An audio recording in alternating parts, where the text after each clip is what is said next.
level in physics to structure it, but really thermal physics is the same regardless of which exam board you study. I think it's quite useful to summarise big ideas in algebra to help us with our memory. So this little bit of algebra states that U, which is the internal energy of a body, is equal to the sum of the randomly distributed potential and kinetic energies of the molecules. So the symbol sigma just implies sum there. There are two ways that we can change the internal energy delta U, and that is by doing work or by doing heating. And a big idea in thermal physics is obviously the idea of heating. Heating is just heat moving from a hotter object to a colder object, an object with a higher temperature to a lower temperature. This sets up the value of that heating. When an object changes its temperature, the energy it gains or it loses is equal to the mass times the specific heat capacity times the change in temperature. And this sets up the energy involved in a change of state. So this is energy is equal to mass times specific latent heat. And lastly, this expression here applies to ideal gases, and it simply really states that absolute temperature T is proportional to the average kinetic energy of the molecules. Now these are some of the big ideas, but we can boil them down to really simple algebra, and I suggest that's something that you do as you work through any part of A-level physics. You try and memorize things in the simplest possible terms, but so that you can take as many big ideas from that really simple bit of algebra that you memorize. There are times when it's really appropriate to know a wordy explanation, and times when it's appropriate to use some algebra.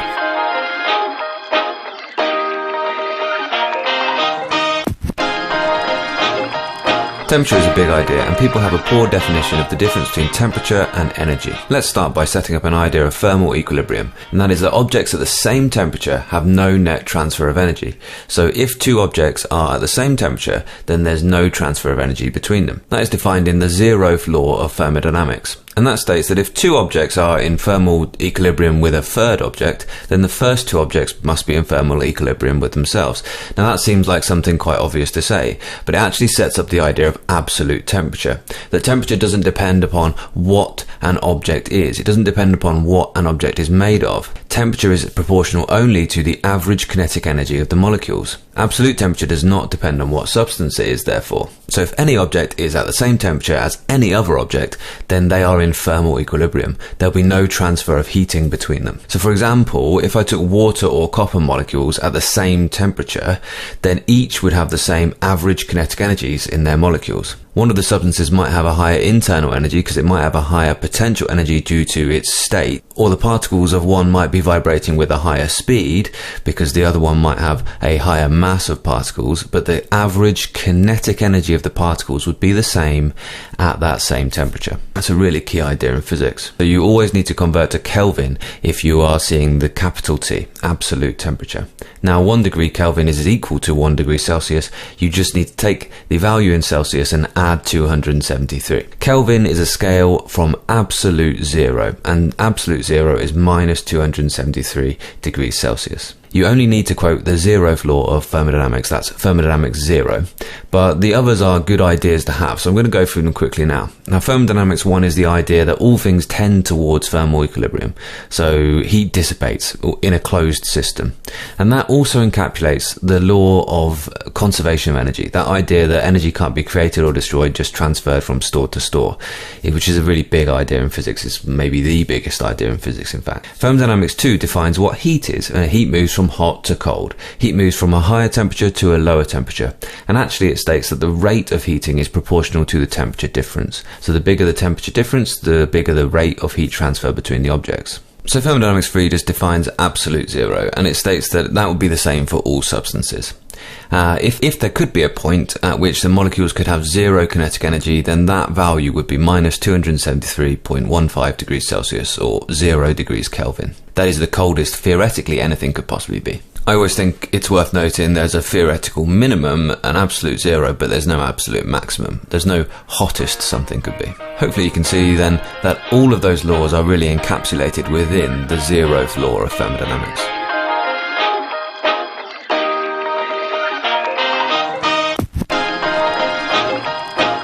When we describe solids, liquids and gases, we use something called the kinetic model.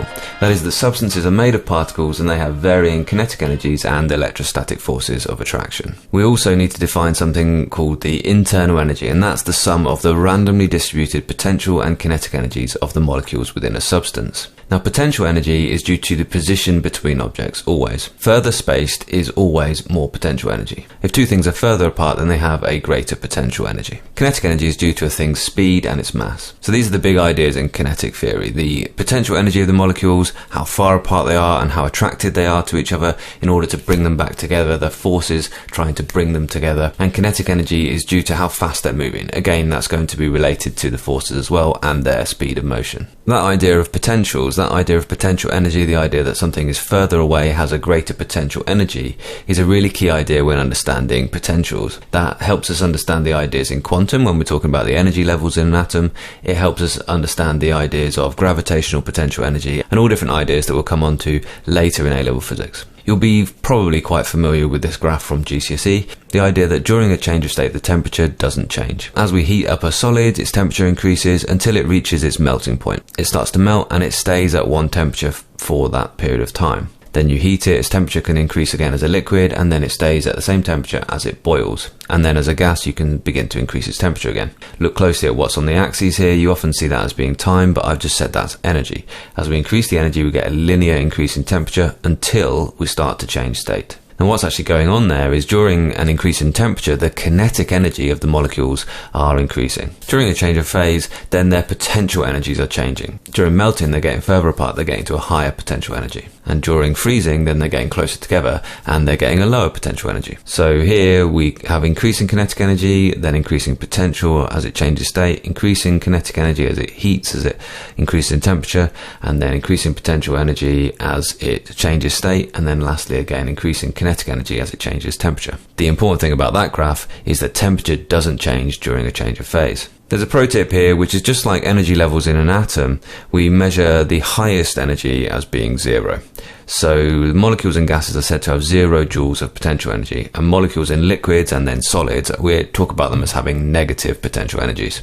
You can think about that as just being the energy that you need to give it, the potential energy it would need to gain to get to the gas phase. So although you can't have negative energies, you can have a negative energy difference. Kinetic theory all began when Brown noticed the random motion of particles. And we call this Brownian motion, and we now know, he didn't know at the time, we now know that's a result of collisions with the molecules of a surrounding medium. So we can actually observe that in a lab under a microscope by using a smoke cell. So you take some smoke and you trap it in a little piece of glass and you put a light on it and you can actually see the smoke particles dancing like that. They have this kind of random zigzagging motion. Einstein analysed that in 1905 in his Annus Mirabilis, and he used it to provide a mathematical proof of the existence of atoms.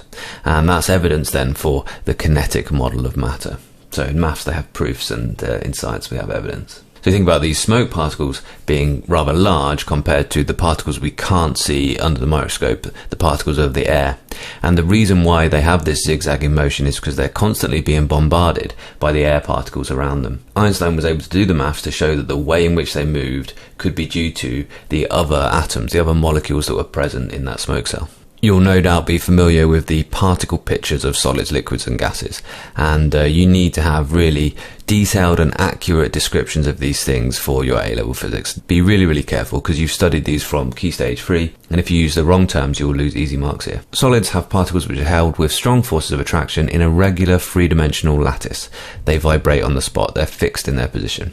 Liquids have particles which are free to move around each other, so they have a higher potential energy, so they're slightly further apart, they're slightly less fixed in their position. And because they can move past each other, that allows fluid behaviour.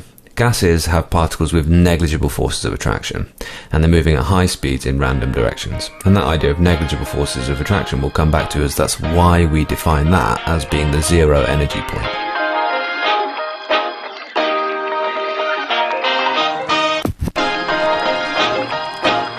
Different materials have different thermal properties, and one of those properties is specific heat capacity. That's the energy required to raise the temperature of 1 kilogram of a substance by 1 degree Celsius. Now actually that's encapsulated in this equation here. The change in thermal energy is equal to mass times specific heat capacity times temperature change. In this case, it doesn't matter whether you use degrees or kelvins because we're just interested in a difference in 2 points, difference in temperature. There are two methods that you need to know to measure the specific heat capacity of a substance. The first is an electrical heater method. You basically are going to plot a graph of energy on the y-axis and mass times temperature change on the x-axis, so you get specific heat capacity as the gradient of the graph. Now that uses the idea that the electrical energy is supplied, which is VIT, potential difference times current times time, power times time, is equal to the change in thermal energy. There's another method which is called the method of mixture.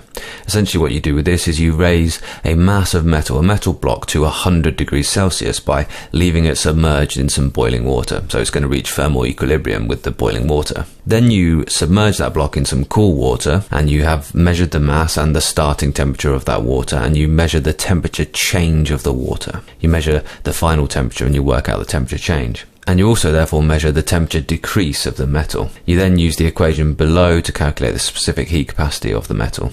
So the energy change for the metal once it's submerged in the water is this left-hand side, and the energy change for the water once the metal's submerged and they've reached thermal equilibrium again is on the right-hand side.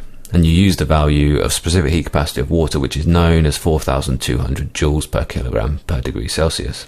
It's a really difficult one to eliminate systematic error in either of these two practicals, and that's because there's always going to be thermal energy transferred between the block and their surroundings. In this case, they're normally hotter than the surroundings, so you're actually losing energy, you're actually heating the surroundings as well as heating the block. And for this reason, you normally get with these two experiments a slightly higher specific heat capacity than you were expecting. Another thermal property of materials is specific latent heat. There's two specific latent heats. One is for fusion, and that is energy required per kilogram for a change of phase between a solid and a liquid, and specific latent heat of vaporization, which is the energy required per kilogram for a change of phase between a liquid and a gas. Now, it doesn't matter whether we're going between a gas and a liquid or a liquid and a gas. It doesn't matter which direction it is, the energy change is the same. It's just whether energy is going in or energy is coming out. So for example, in fusion, when a substance melts, its internal energy is increased by the same value as it will decrease when it freezes. The equation for energy for a change in phase is E equals mL, so mass times specific latent heat. Now, my pro tip here for this and the previous equation is that actually the units of specific latent heat and the units of specific heat capacity can tell you exactly what they mean. And that's a really important idea in physics, the idea that the units tell us the dimensions, that tell us really what the definition of that quantity is. You need to know a method for measuring latent heat of a material, and that's an electrical heater method. You need to know a method to measure the latent heat of fusion and of vaporization of water or any other material really. You can use an electrical heater to melt some crushed ice. You're going to measure the potential difference, the current and the time, and the mass of water collected under a funnel. And if you plot a graph of energy on the y-axis versus mass of crushed ice on the x-axis, you get a gradient, which is the specific latent heat. This is the idea that the electrical energy, VIT, is equal to mass times specific latent heat. To measure the specific latent heat of vaporization, then you need to actually boil some water and collect the vapor that's made. So you actually need to recondense that vapor and then collect that and measure the mass of the recondensed vapor. So you're measuring the mass of water, but that's the water that's been boiled, if that makes sense. As with the last experiment, you need to consider the energy transfer between the room and the substance you're investigating. And this again is going to lead to a systematic error in your result. Now, this is likely going to be a little bit too small in the method for fusion, as the ice is going to gain energy from the room. The room's going to transfer energy to the ice. And it's going to be a bit too large in the method for vaporization, as the hot water will transfer energy to the room. And another pro tip with these experiments is that temperature doesn't change during a change of phase, so we need to make sure our ice is already melting before we're beginning to measure the energy. If you pull ice straight out of the freezer, it will likely be somewhere like minus 20 degrees Celsius, and you actually want to know that it's at zero when you start the experiment. So you crush it and let it begin to melt, dripping off any excess water before you start the practical. In the same reason, we wouldn't start measuring the energy when we were boiling the water before we reached boiling point, because we're only interested in the energy supplied during the change of phase, not during the heating, not during the gain of temperature.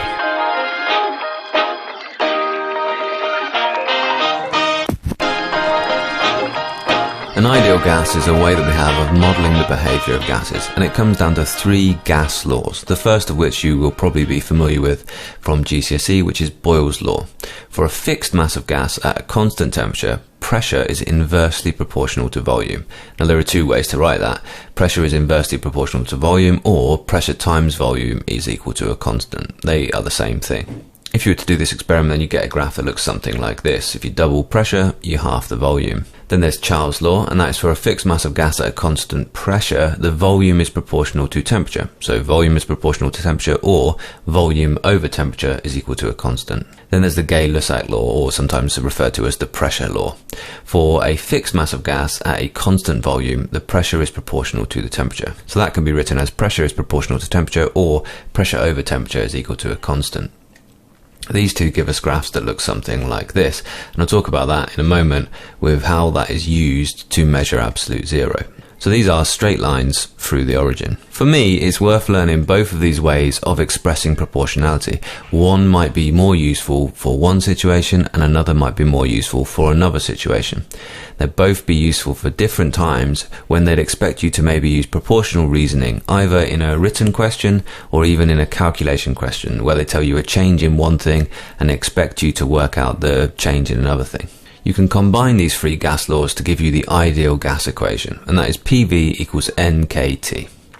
Pressure times volume is the number of molecules of a gas multiplied by the Boltzmann constant multiplied by the absolute temperature. There's two ways to write this equation though. There's that first one, and there's also this one, PV equals nRT. Now little n is the number of moles, and R is the molecular gas constant. You will be expected to use both or either of these ideal gas equations. They are the same thing though. NK is equal to NR. If you haven't done that, it's well worth taking these three equations and actually combining them to give you the relationship between pressure, volume and temperature in an ideal gas. The number of molecules, that's capital N, is related to the number of moles by the equation N equals NNA. So the number of molecules is equal to the number of moles multiplied by Avogadro's number. And this means therefore that the molecular gas constant and the Boltzmann constant are also related by R equals KNA. Avogadro's number is the number of molecules in any 1 mole of a substance, and that is equal to 6.02 times 10 to the 23 per mole. So that is how many molecules are in 1 mole of any substance.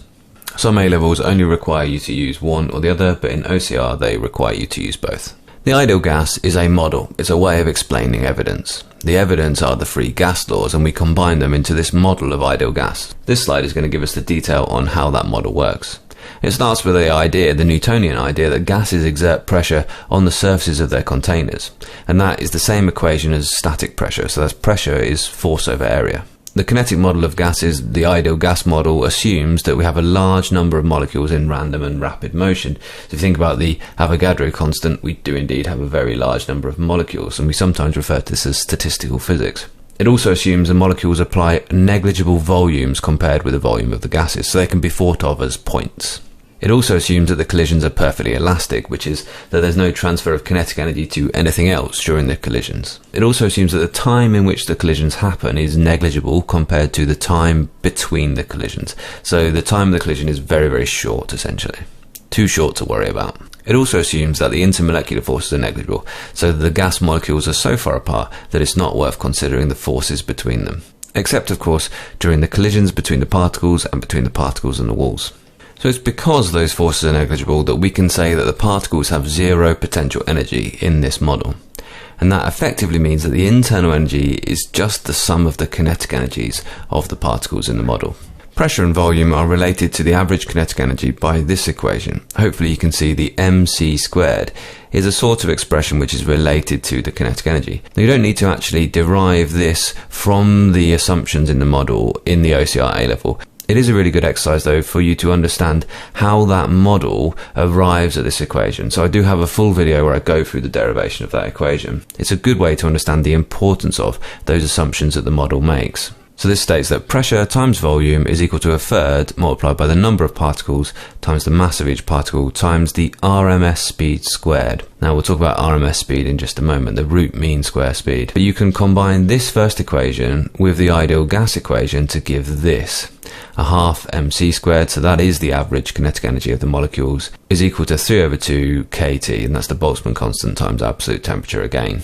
And you do need to be able to derive that from the previous two equations. So you need to be able to take these two equations from the ideal gas molecule and derive this third. You should probably see that's a case of making them equal to each other and doing a little bit of rearranging. We can say that the kinetic energies, or the speeds, of these particles in any ideal gas are distributed in what we call a Maxwell-Boltzmann distribution, and that looks something like this. There are a few key characteristics that you need to be familiar with of this type of distribution. Let's just make sure we understand the graph first. It's a frequency graph. It tells you how many molecules are at each speed. So these are the higher speed molecules. You see there are fewer of those than this kind of average speed of the molecules. And the dotted line shows a higher temperature, which is lower peak and shifted towards the right of the graph. So the key features are there are 0 particles with 0 kinetic energy, and that means that the lines intercept the origin. There are no particles with no kinetic energy. That has to be the case. And it also shows there's no maximum kinetic energy possible. So if you think back to absolute temperature, there's an absolute 0, but there's no theoretical maximum. So we don't tie the line to the x-axis in the higher speed range. So the line does not touch the x-axis to the rightmost end of the distribution. Now, the higher temperature, the flatter that curve goes, and the further to the right it goes. So there's the same overall number of particles in these two distributions. It's just that more of the particles are higher kinetic energy or higher speed for the higher temperature. Now, I've talked about averages so far, but there are 3 different averages that we're using here. The mode is the most frequent, so that is the peak. So the modal speed is the peak of the graph, wherever the speed is at the peak of the graph. The mean speed in a Maxwell-Boltzmann distribution is going to be slightly higher than that, because we have that idea that there's 0 at 0, but there could be some at very, very high kinetic energies. There's no theoretical maximum, so the mean is going to be slightly above that. And then lastly, the RMS speed, which we give the symbol C, is the root mean square speed. And that's an idea that we use when we're modelling ideal gases, when we want to ignore the vector nature of that motion. So because one speed could be a positive and one speed could be a negative, if we square them all, then we get rid of those negatives. But we have to then root again to get back to what we call the root mean square speed, the RMS speed. But that effect of squaring and then rooting actually leaves us with a slightly higher RMS speed than a mean speed. It's not a massive distinction to make, but it's an important one. The RMS of something is not exactly the same thing as the mean. You need to know how we can investigate the ideal gases and how we get to this evidence for this model. And you can investigate all 3 gas laws, but in this specification they only expect you to know how to investigate Boyle's law and the Gay-Lussac law. So Boyle's law can be investigated using a pump and a pressure gauge, and you vary the pressure and you measure the volume of a trapped mass of gas. It's usually done with a fixed piece of apparatus that is just set up in your labs at school. But it can also be done by loading a fixed syringe with some slotted masses, so we increase the pressure by adding slotted masses, and we use force over area of the syringe to give us a pressure. You plot a graph of pressure on the y-axis versus 1 over volume, so that's the same graph as we had with the inverse proportional on the previous slide, but we've actually manipulated the algebra to give us a straight line through the origin. That shows that pressure is inversely proportional to volume. The Gay-Lussac law can be investigated using a submerged spherical flask. So we have a fixed mass of gas in a flask, and that is submerged in a water bath, and that's linked up to a pressure gauge. We vary the temperature and we measure the pressure for that trapped mass of gas. And then again we can plot pressure versus temperature, and that should give us a straight line. We extrapolate that back, that's what is going on with the dotted line there, until it cuts the x-axis. And that is our experimental estimation of what absolute 0 is going to be. That is going to give us a really large uncertainty, because in the school lab at least we can only really measure temperatures of any gas between sort of 0 and 100 degrees Celsius, because we're using a water bath to do it. So there's not a lot of data between our actual line and our extrapolated intercept with the x-axis. So you do tend to get quite large differences from absolute 0.